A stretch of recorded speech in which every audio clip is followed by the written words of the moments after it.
this is my story on how I recovered from fibromyalgia, from being bedridden to where I am today. I want to summarise to you everything that I went through and everything that I did to get better. So in terms of symptoms, I first started noticing them at the age of 24. I think they came on quite quickly. My first symptoms were dizziness and fatigue. So the fatigue, when that came on, I wasn't able to do anything for the rest of the day. It was pretty severe.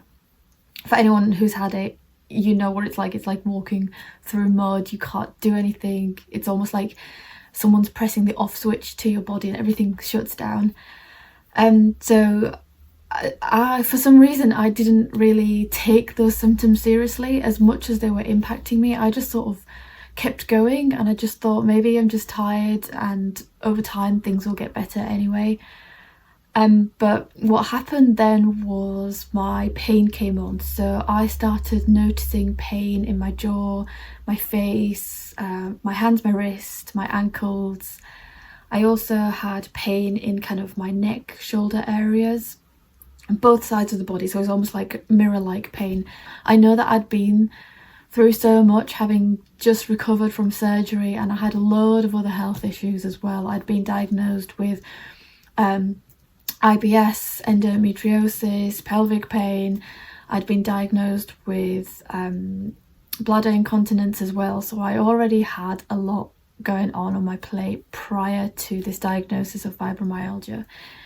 It was only when I wasn't physically able to get out of bed anymore because of the pain and fatigue that I kind of spoke to my mum about it, and yeah, she was furious because I'd not mentioned anything before. And yeah, we were straight to the doctors.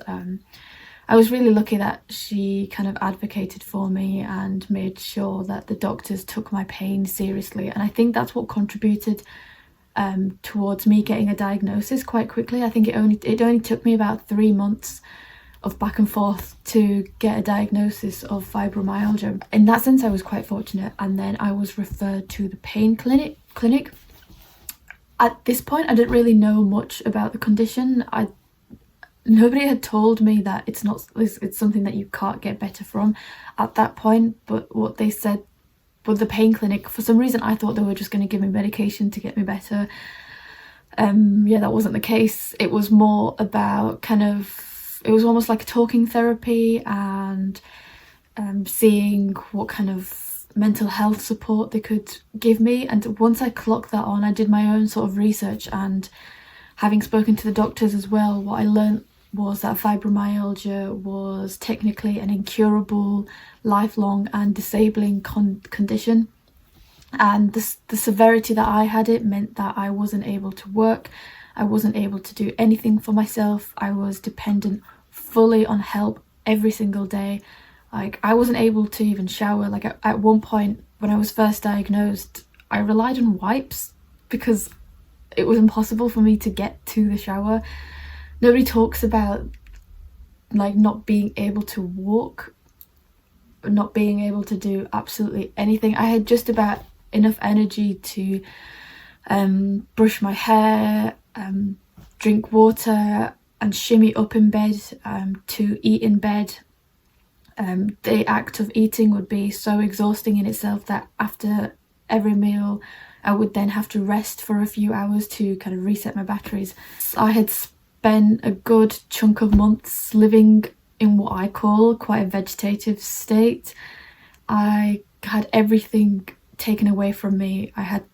Not only had I lost my body, I felt like I'd lost my mind as well, because my mind has slowed down. So I had brain fog, I had memory issues, I wasn't able to hold a conversation. I was vulnerable to sensory overload. Everything just felt overwhelming and too much for me. So that made it hard to keep in contact and talk to people as well. So I felt very isolated on that sense as well.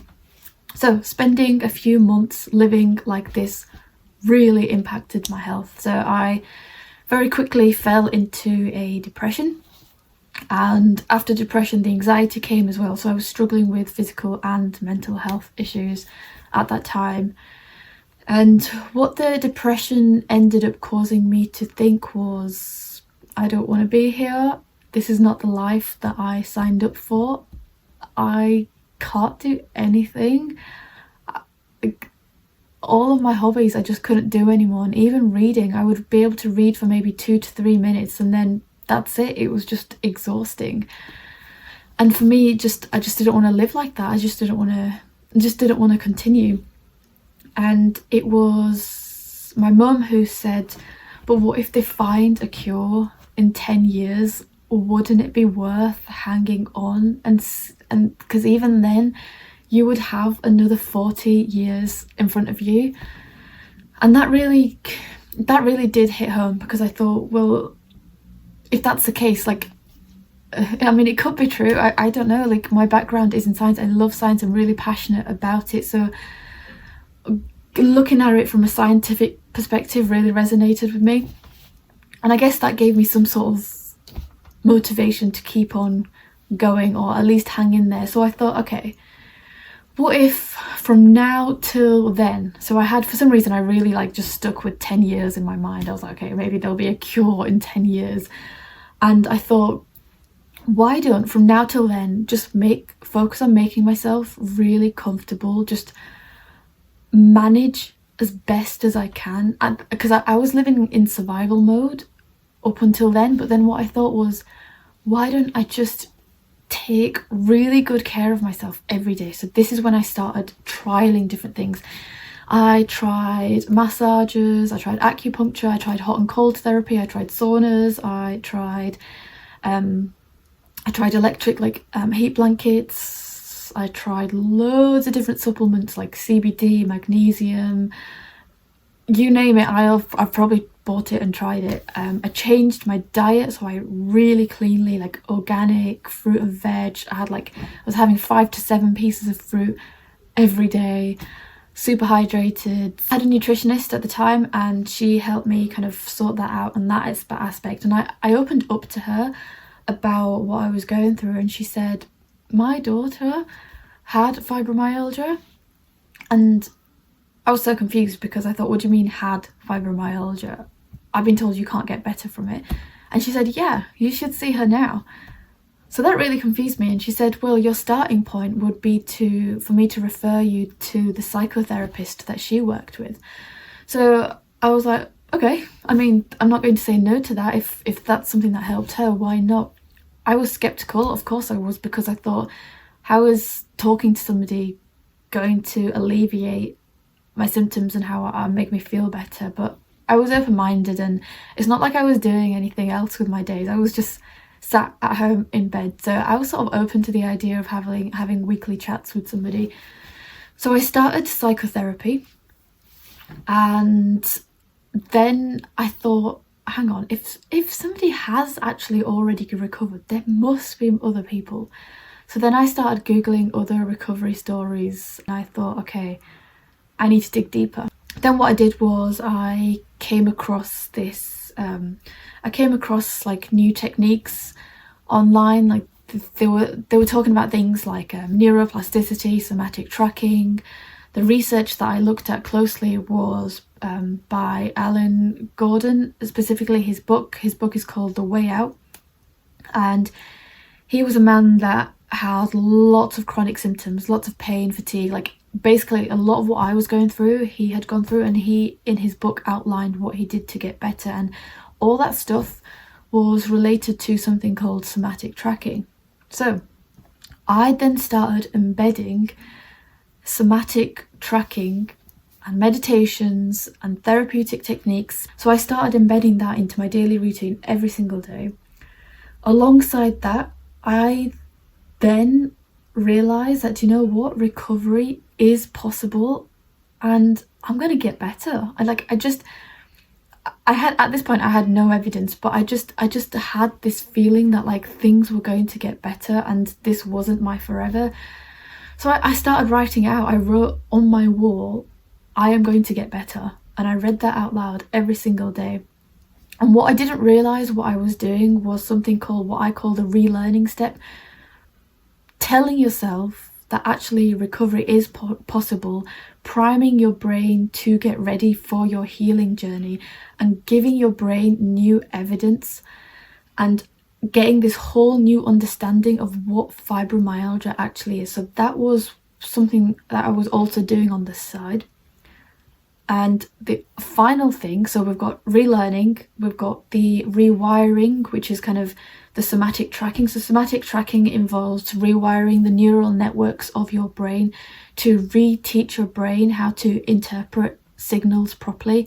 Once you understand what fibromyalgia actually is, that will make a lot more sense. And I do have other videos that talk about this. So I have two videos on somatic tracking. Well, I have 2 videos on every step that I did.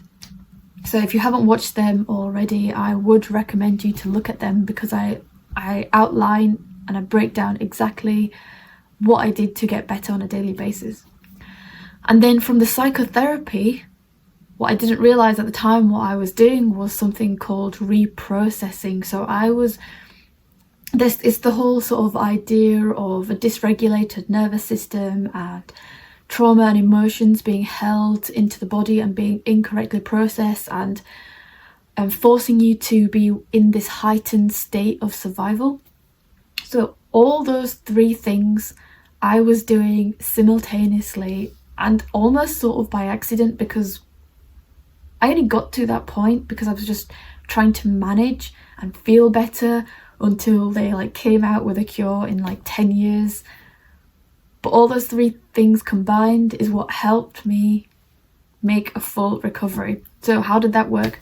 In about 2 to 3 weeks, I made a 70 to 80% reduction in symptoms. So I improved significantly right on. And I really lent into that. I thought, wow, this is insane how good I feel and how quickly this change has come about. So I lent into it, and then it took me another few months to then completely rid myself of all symptoms. So I am now 100% pain-free. I've recovered from fibromyalgia. I have my life back. I can work, I can see friends, I can do everything that I thought I would never be able to do again. And genuinely, I didn't think that I would get to this point. I didn't think that this was possible. Looking back, I realised the amount of little support there is for people with fibromyalgia, because when I was diagnosed with it, it was, okay, you've been diagnosed with it, thank you, bye. There was no sort of help in terms of helping me to understand what it is, how it's come about, how you get better from it. And maybe the doctors themselves don't understand that, but it took me a few months to get all that information, and maybe nearly a year to fully understand how fibromyalgia works, all the way from a dysregulated nervous system to the series of events that happen that take you to kind of being symptomatic with fibromyalgia. And that has now made it my mission to share my story and help as many people as possible, because I know what it's like to feel so alone, to be going through so much pain every day, and to not want to live anymore because of having fibromyalgia. And I hope old me can see me now, because she would be so proud. And if any of this information helps you, I know I've done my job, and I genuinely, I really do hope this helps you. I have so many other videos as well. I post on TikTok every day. General sort of support, advice, information. Do you know all the lessons that I picked up along the way? I'm just happy to kind of share that. It's important to me that all you people, there are millions of you out there, millions of people in England alone with chronic pain, regardless, not even thinking about the rest of the world. If we can just get a chunk of you back out living your life again, fully recovered, or even just feeling a bit better, I think that would be a really amazing thing. But yeah, if anything I've talked about, if you have any questions, feel free to kind of leave your comments below. I would say that I'm fairly active, so I will get back to your comments. And I also now understand that it's not just my way that you can get better from fibromyalgia. There are actually lots of different ways that you can recover. My way is just perhaps one piece of the puzzle, And maybe you don't need to do all 3 things that I did. Maybe you just need to do 1 or 2 things or a few different things, but I would recommend research, watch these videos, get stuck in and see where it takes you.